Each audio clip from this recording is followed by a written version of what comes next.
So my name's Alicia Klebik. I am a radiation therapist at Children's Hospital Los Angeles, and today we're going to talk about the use of Vision RT in the pediatric setting. So I have no conflicts of interest to disclose. And a little bit about my background is I am a staff therapist at Children's, and I've been there for a little over 7 years now.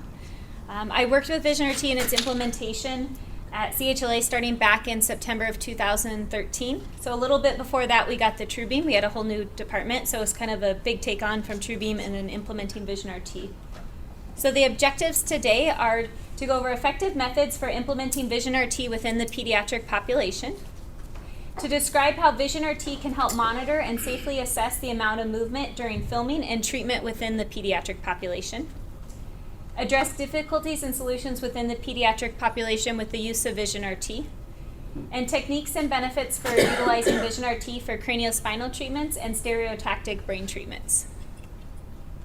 So a little bit about Children's Hospital Los Angeles. We have 1 radiation oncologist, 1 physicist, 3 therapists, 2 nurses, front office support, child life as needed, and anesthesiologist.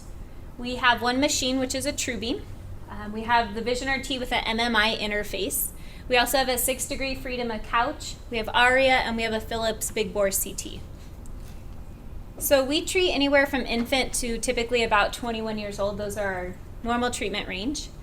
For brain cases, we like to wait to treat them till they're after 3 for brains, if possible, unless there's a couple exceptions. We'll treat as early as 6 months for retinoblastomas and certain brain tumors, ATRTs.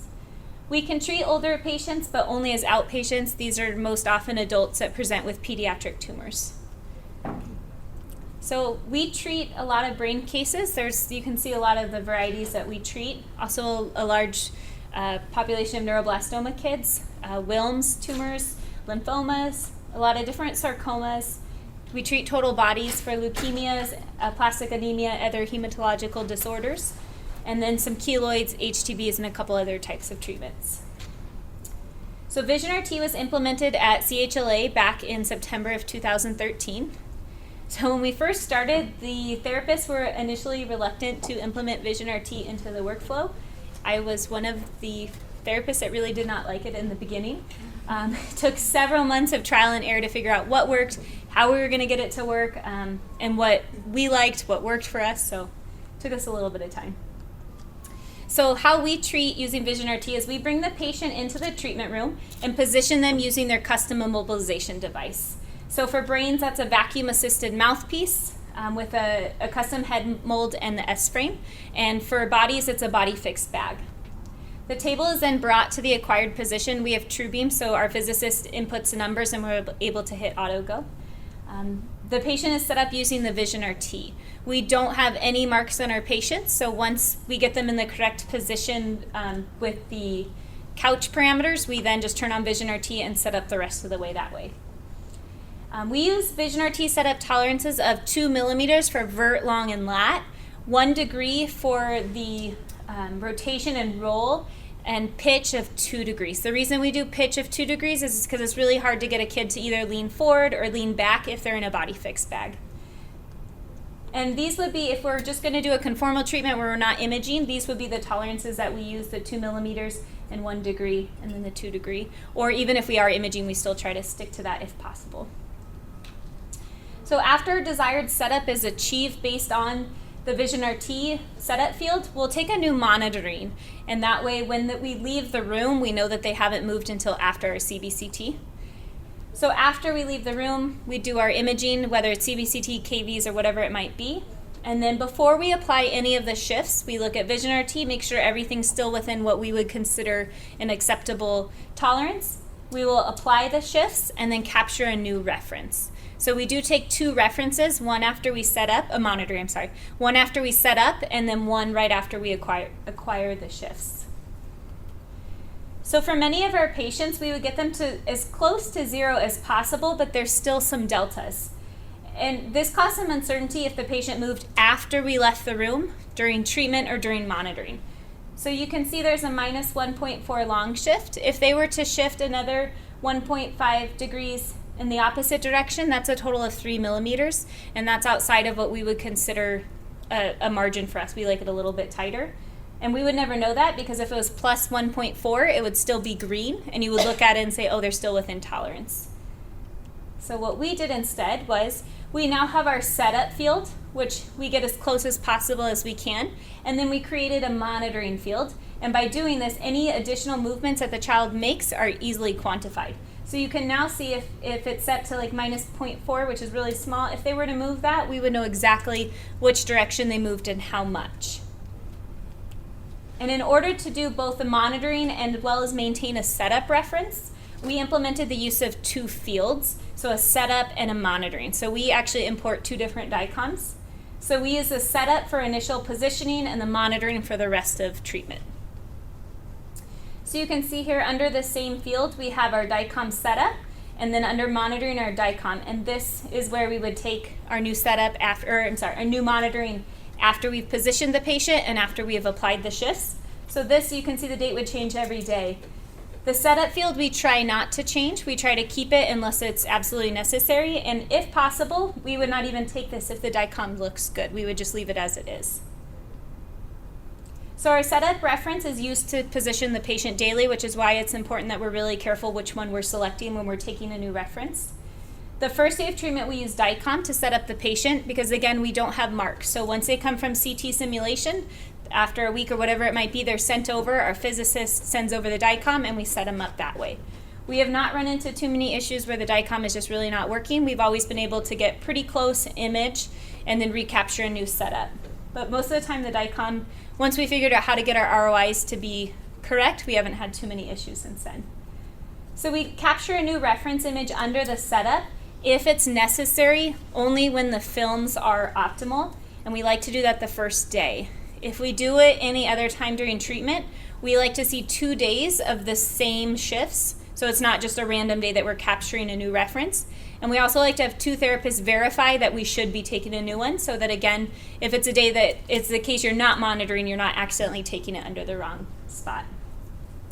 We do not routinely recapture these setup references. Typically, we would only do it on the first day if the DICOM doesn't look good, or if the child's lost weight or gained weight, if they're back to normal after the simulation. So after we have filmed, but before we apply the shifts, we again verify the patient is still within their tolerance. And this is just another image to have a look at to see how we have this record surface. We then apply the shifts and take a new monitoring reference, replacing the in-room acquired reference to use for treatment monitoring. So the treatment areas that we treat at CHLA is pretty much everything. We treat chest, abdomen, pelvis, CSI, SRS, FSRT, head and neck, extremities, all with Vision RT. Each treatment area has different methods of implementation to make it the most beneficial for that site. So this is just a picture of our head immobilization device. It's that vacuum-assisted mouthpiece right here, and you can see the suction comes out and a headrest. And then for the bodies, we have a custom body fix bag. We try to either capture the head or the feet in each of the bags, just so there's kind of like a stop, head stop or a foot stop for longitudinal. So for the chest, sometimes we have a central line that will interfere with our ROI. This can be an awake kid or an asleep kid. If they're getting chemotherapy, even if they're awake, they still might have their central line. So we adjust our ROIs to not include the central lines. We also try to wrap the ROI around laterally of the patient to at least mid-depth. We used to make our body fix bags where we'd wrap them up as high as we can around the kid to try and get a good mold, and then we quickly realized that with Vision RT, the more that you have laterally, the more it's going to help you with the information. So you can get more of roll information, you can get more lateral. So we started lowering our body fix bags so they only go no higher than mid-depth, sometimes even lower. And so the abdomen is very similar to the chest.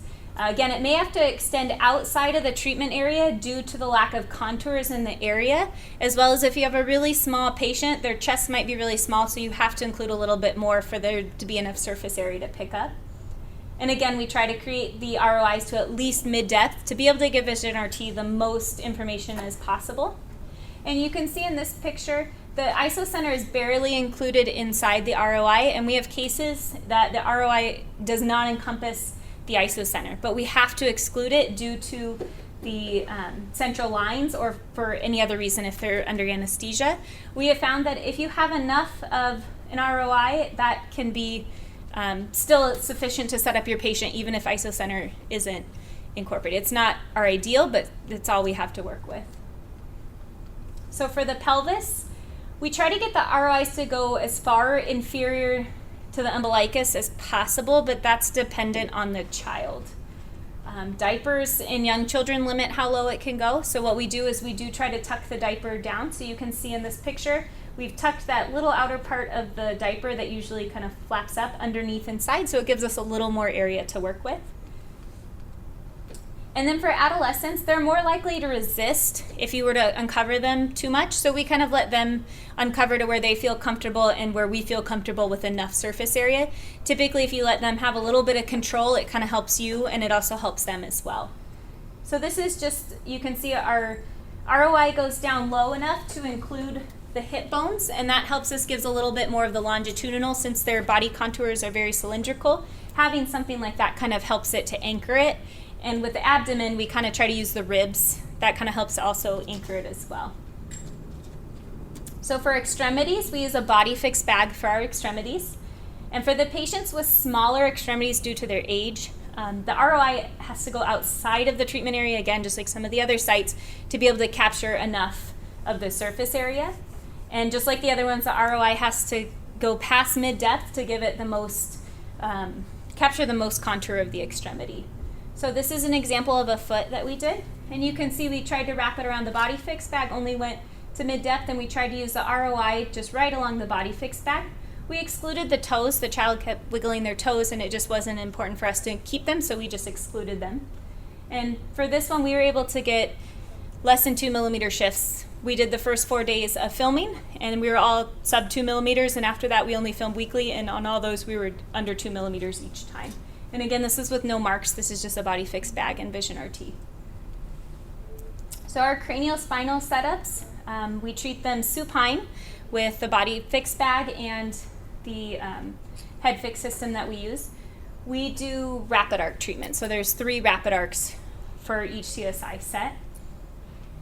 And so we have the brain ROI on here. We use it because we want to use the pelvis and the chest.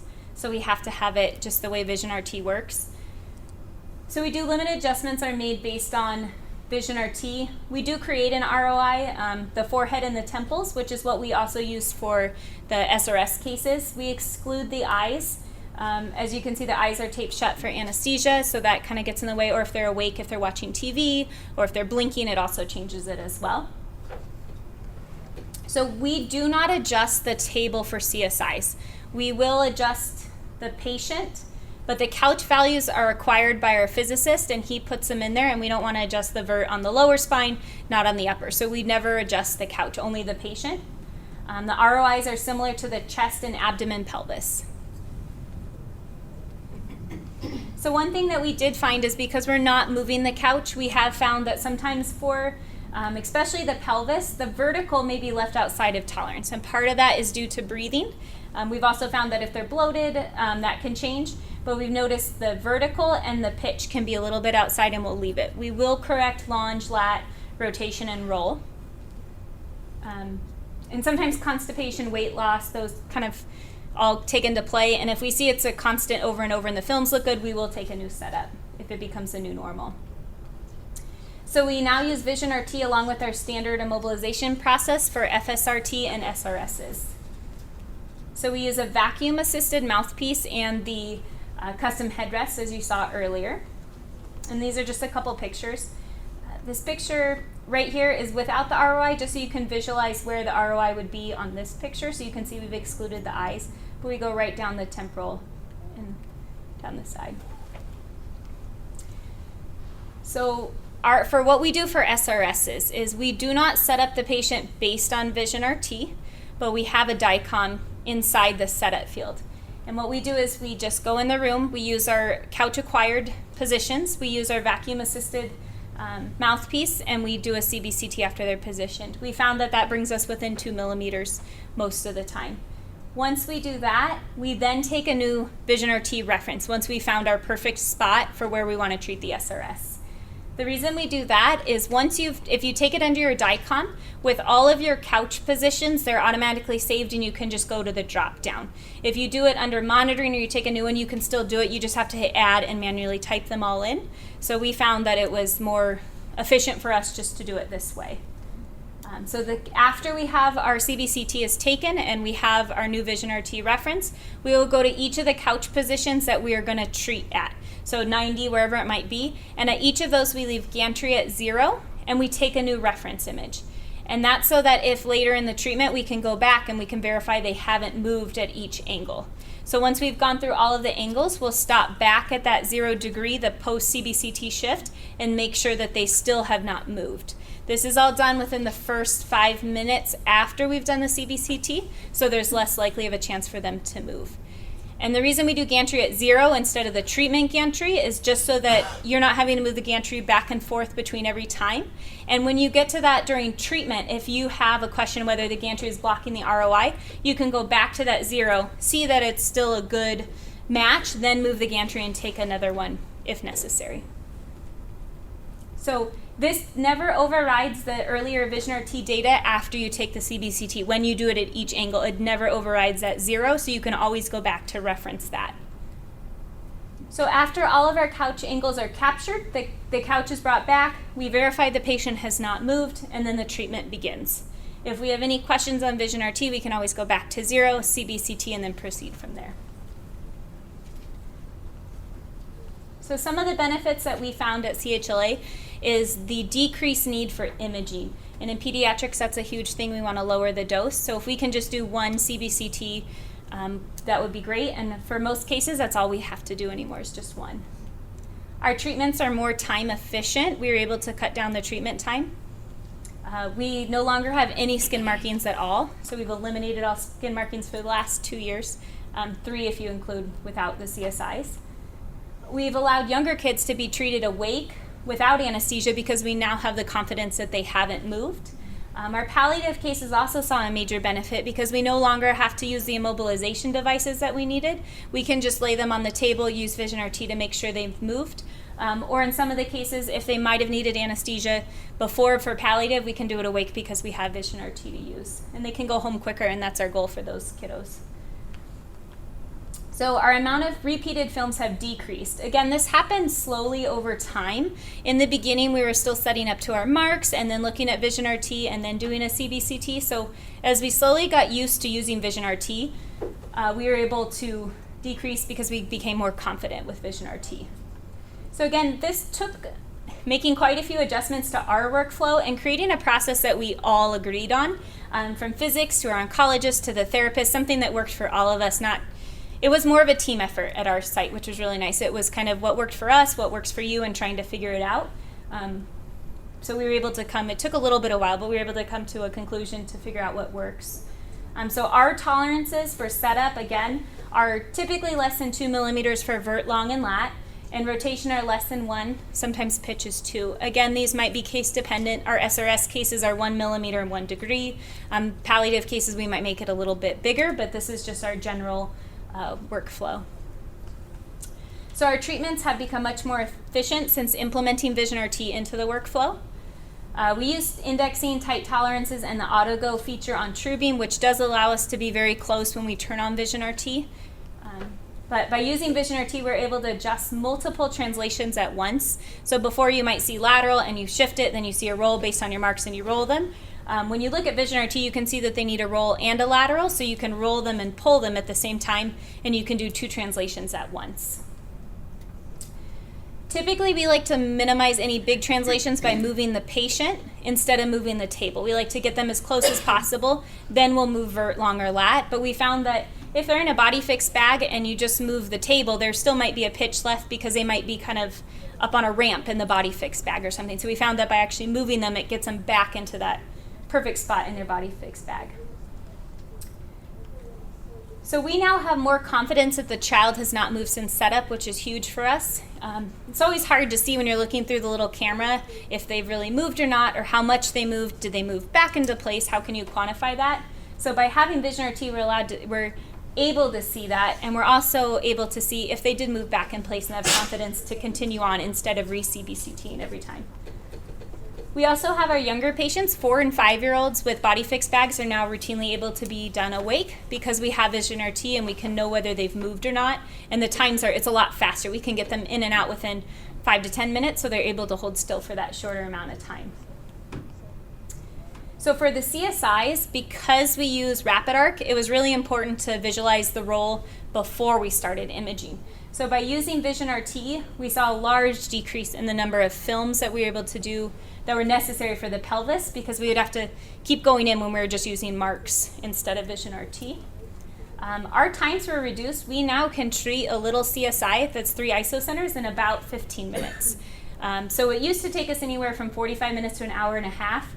We just finished, not too long ago, a kid who is like 6'2" and 270 pounds. We treated him in about 35 minutes. So that was a big difference, where before it would have taken us probably forever, a couple hours to get him done. So we're able to better visualize the movements a child may make at any point throughout the treatment, which has been really useful for us.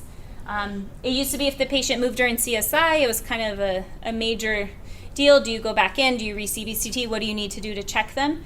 In the beginning, if they moved, we would take a new CBCT, verify that Vision RT and the CBCT match, and then proceed. Now we have confidence knowing that we don't need to re-image as long as everything makes sense. It wasn't a large shift, and Vision RT seems to have settled back down. This was, again, after a lot of workflow and going through with our physicists. We did a lot of spreadsheets to make sure that we weren't missing anything, but we now can just continue on with treatment. Our CSIs were definitely the last patients for us to stop using marks on. It took us a year from the time we got Vision RT until the time we stopped using marks on CSI. So the first 3 months we kind of ignored Vision RT. We were kind of still learning, and we decided we would kind of put that one to the side. So we would still use our marks. We would have it on in the background just to kind of get an idea and a feel for it, but we didn't use it. The next 3 months we had marks as our backup, but we still tried to rely on Vision RT for us to really set them up and learn what it was. And then for the following 6 months, we only marked a little isocenter for the spines. That was kind of like a security blanket for us therapists. We weren't quite ready to take that plunge for CSIs, but about 2 years ago, we've stopped using marks on all of our patients. So none of them now have marks at all. So some of the troubleshooting we have, again, there's limited body contours in the pediatric population, which caused quite a bit of trouble for us in the beginning. Again, multiple lines or tubes. I know they still have them in adults, but I think it's less common when they come in for radiation. We have belly breathing is much more prevalent in pediatrics, increased movement in unsedated children, decreased cooperation in children, and a blanket or other covering inadvertently left to keep the child warm. So the younger children may be treated with anesthesia, but that adds all these kind of extra lines and tubes and wires to the patient, and it can interfere with the ROI and even give inaccurate data if you're not careful. So we have to adjust our patches to exclude the central lines and move all of the other lines out of the way if possible. So the ROIs may be larger than the actual treatment field. Sometimes it may exclude part of the treatment field if it encompasses a patient access line. So this is just an example of a kid that came in with a Broviac line. You can see it takes up almost her whole body. It would be really hard for us to create an ROI off of that. So we worked with anesthesia to be able to move it up out of the way. We just used paper tape, made sure it wasn't kinked, and then we talked to them about moving the EKG leads out of the way. And so everything was out. Again, we talked with anesthesia. We kind of educated them on why we were doing it, why it was important for us. We were decreasing the dose if we could use this, and they jumped on board, and they're really good with helping us. And we try to keep the lines as far out from the patient as possible, just in case it gets tangled or something like that. So this is just a different kind of representation. Here's the ROI drawn around the central line. And here's actually the body contour you can see in the body fixed bag, the ROI, and you can see it kind of clips isocenter, but we got enough data from that we were able to accurately set up the patient. And you can see it has the ribs are kind of included, and that helps us with the longitudinal to make sure that it has like a peak for it to kind of grab onto for the longitudinal. So we found that children, especially the younger ones, are much more likely to be belly breathers. And this affects the longitudinal deltas instead of the expected verticals that we thought we would see. if you know that a child is a belly breather or even an adult, we found that the deltas would jump, and they would jump significantly, like up to 8 millimeters sometimes. And we would have to kind of ignore that or figure out some way to get around that. So what we did, we started doing gated captures, and that did help us quite a bit. It didn't fully correct the problem, but it definitely lessened it. And what we ended up having to do was add 1 to 2 seconds to the beam off threshold, just so that when it did jump, we knew the patient wasn't moving, but it could get past that. And then we would just watch really carefully and beam off if it was an actual movement versus a breathtaking. So this is a picture at the reference breathing phase. You can see it's at the lowest point. Everything looks really good.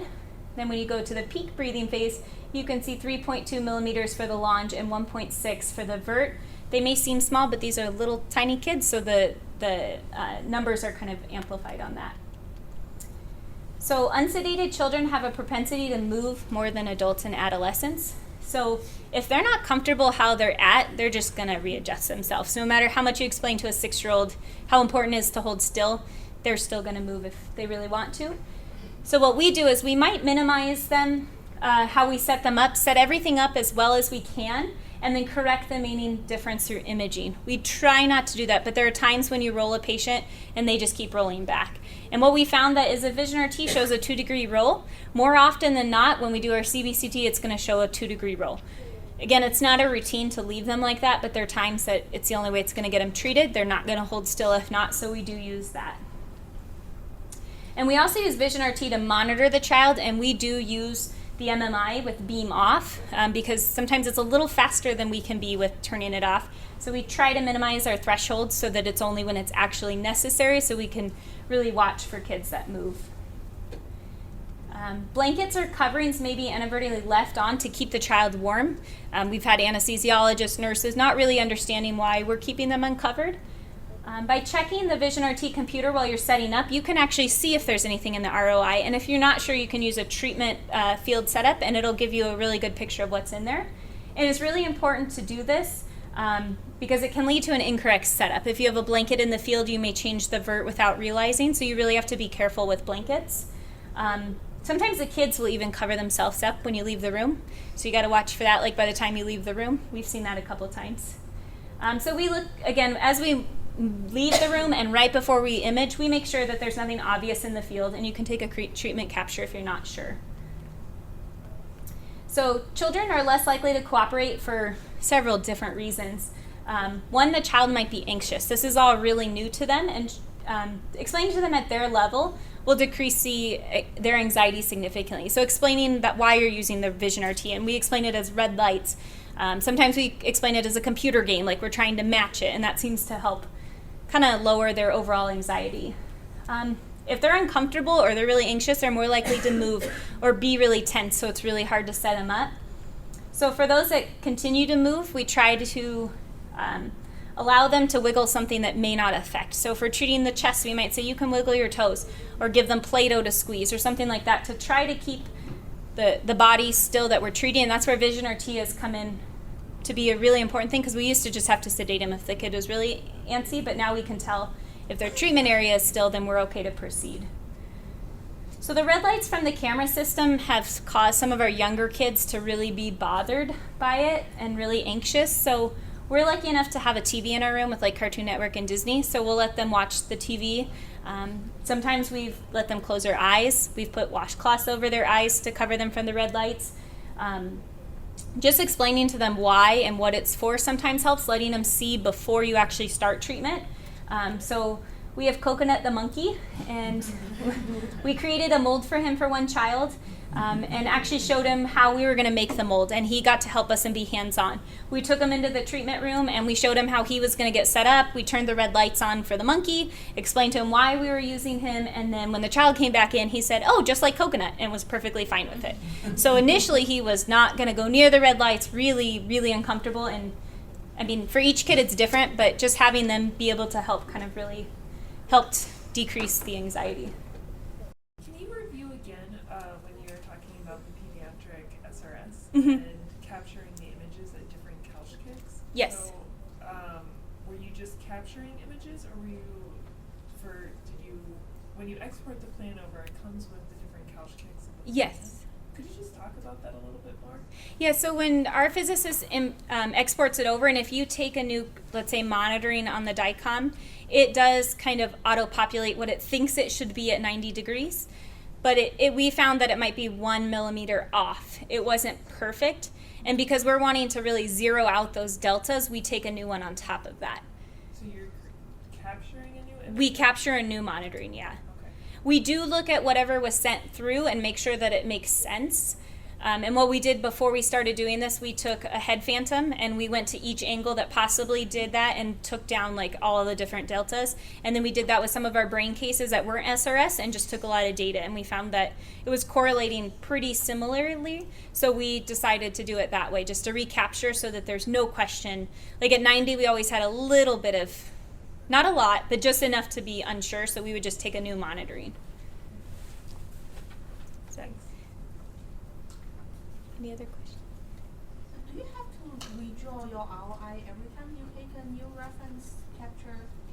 So in the last session, they were talking about every time you take a new reference capture, you need to watch those ROIs, making sure there's no holes or... Sometimes it changes, but we found if you have DICOM, it will auto send over the ROI. I'm not sure how, but it does that. Our data, we are using it for breast. Sometimes we do find out when the ROI propagate from one to a new newly captured images, it may have a hole in it, or it may accidentally have some little islands of surface that's completely outside the area. So we do see that every once in a while. And one thing, whenever we recapture a new reference, we always make sure that, we turn it around, we hit the filter button so it gets rid of all those. You do have to be careful, but typically we found that if you capture it from DICOM, it pretty much puts it right on top. When you capture it from from a reference that you took in room, it doesn't do quite as good of a job. It still works, but on both of them, we still always double check to make sure that it's accurate. For your bags, do y'all put any marks with the lasers in Zoom? No, we don't even use our lasers anymore. Okay. We just use our lasers to check that we're in the general position, like if it's a brain and posterior fossa that we're there, but we don't. We found after we figured it out, we were in the beginning, but it was still the skin marks, like you could slide the patient up and the top moved but not their back.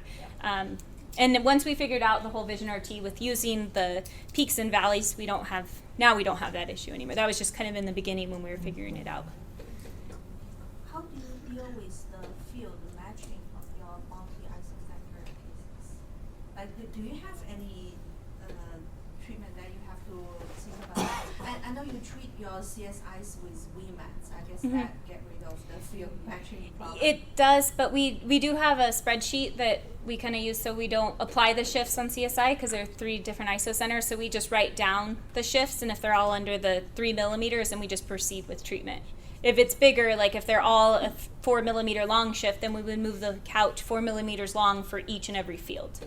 But we have a spreadsheet that we input the numbers in, and it tells us, kind of guides us what to do, and then we double check it.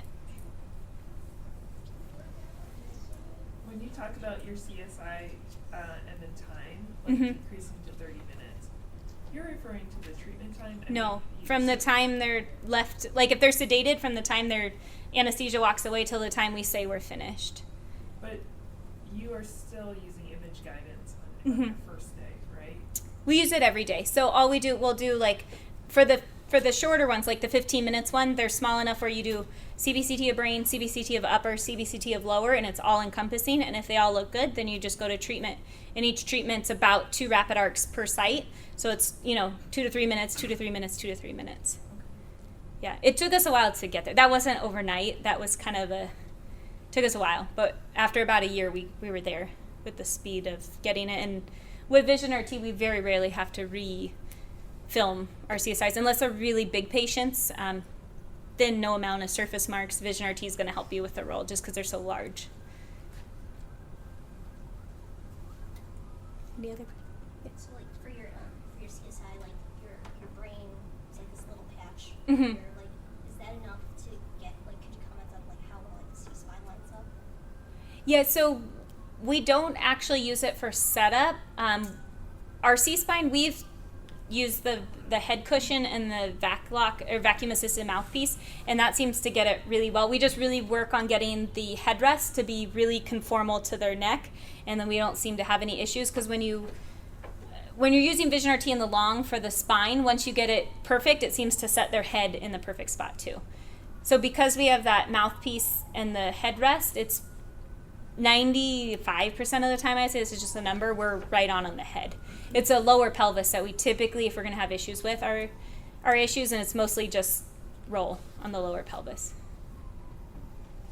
I have a question. Yes. So you have like your setup tolerance that you set up to, Mhm. and then like you said, okay, if it's kind of difficult, but it's within like a tolerance, then you could just reset it from there, and then you just monitor the rest of the way. Like, is your monitoring tolerance the same as, like, do you change it to be smaller? Our monitoring tolerance, yeah, it's set to the default, the 2 millimeters and I think 2 degrees, whatever it's set to. But we watch it, even if it doesn't go out of red. Sometimes we'll stop and wait till the kid gets back to a more perfect number. But because if there was that 2 degree roll, let's say before we imaged, then we image and apply that 2 degree roll. When we take a new monitoring, it kind of zeroes everything out. So everything should be back to 0. So your tolerance should be really tight again. We have the 6 degree freedom of couch, so that kind of helps. It'll actually apply that 2 degree roll. Okay, so you make your correction Mhm. so that you're like perfect, I guess, before the monitoring? Yes, before we take a new one. So we take one right before imaging, once they're set up, and then one right after we apply the shifts. So that way we can have 2 ways to verify that they have not moved at all. Any other questions? Well, thank you. Great job.